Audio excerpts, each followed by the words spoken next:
Senator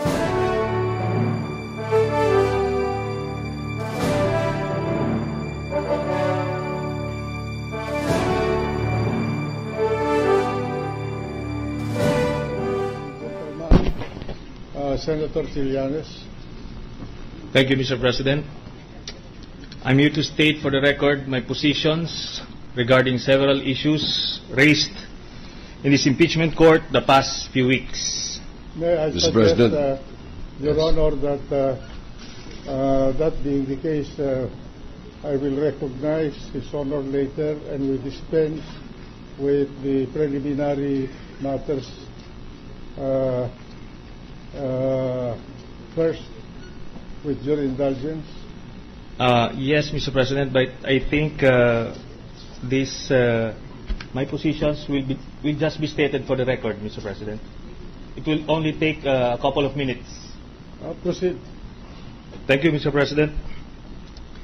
First, as regards the nature of impeachments, with all due respect to all those who have stated their different opinions, I have also researched extensively on the subject, and I am convinced that it is a political process with a judicial character.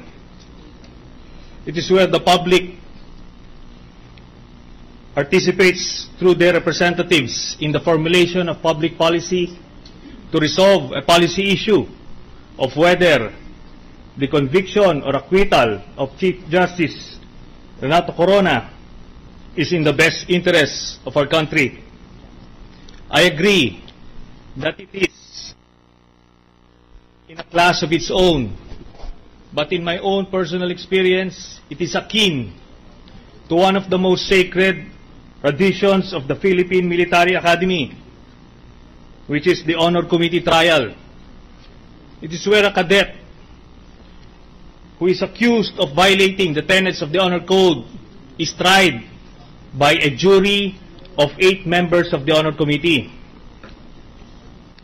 And only a unanimous vote of guilty can convict an accused. The only difference that I can see with this impeachment trial is we don't have brilliant lawyers like the ones performing before us. And it's also the reason why we don't have technicalities in our attempt to ferret out the truth. Then again, that is in a laboratory setting. Secondly, as to the standard of proof, as a former soldier, Navy officer, I will not even venture into defining and distinguishing between what is proof beyond reasonable doubt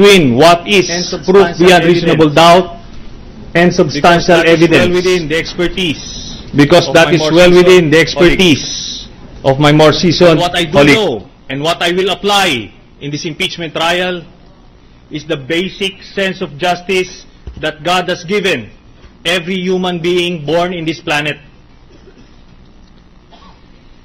Lastly, as regards the issue raised by Senator Chis Escudero as to whether the acts committed by the Chief Justice prior to his appointment to the Supreme Court should be covered by this trial, my position is yes, we should cover them all.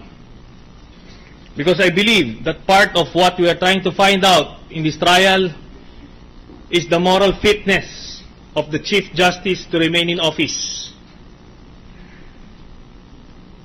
Being a justice of the Supreme Court is different from elected officials in the sense that elected officials are subjected to periodic elections to renew their mandate.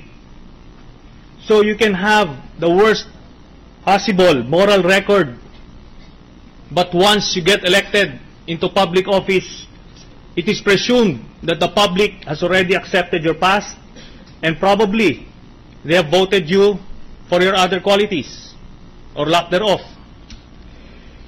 But the justices of the Supreme Court, whose principal mandate is to administer justice to every citizen of this republic, they should possess the highest possible moral standards for public officials. That's all, Mr. Justice President. Renato Corona and Mrs. Maria Cristina Corona stated that it was their daughter who made all the payments for the said lot. Now, Mr. Witness, I refer you to the official receipt number 499170.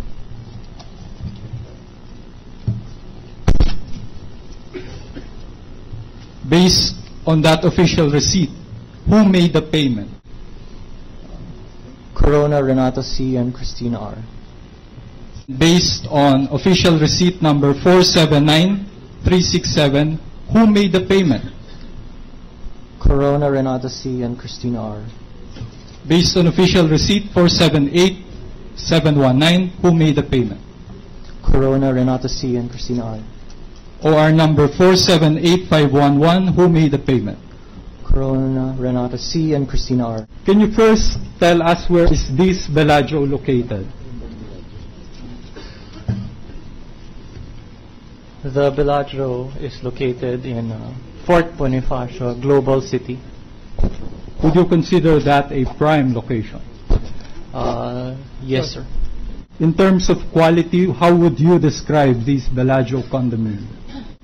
The property is, would basically have the amenities fitting for a upscale residential condominium. In terms of socio-economic class, who are the usual residents in the Bellagio condominium? I believe this would be around the AB class. The unit bought by